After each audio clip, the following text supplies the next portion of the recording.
Hi, welcome everyone to Wealth Wizards. This is Jagadish Chandran. Today we'll be discussing on what's the weekly outlook for markets, Nifty and Bank Nifty.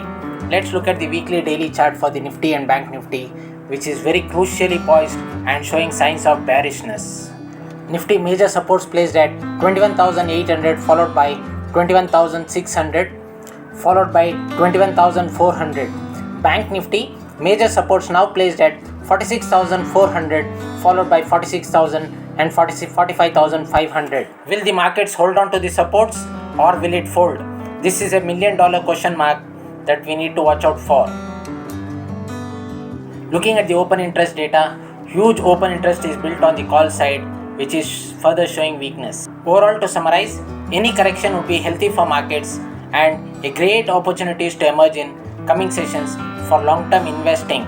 Get ready for long-term investing in a staggered approach to build your long-term portfolio to achieve your financial goals. That's all for now. Thank you and happy investing and safe trading. Take care.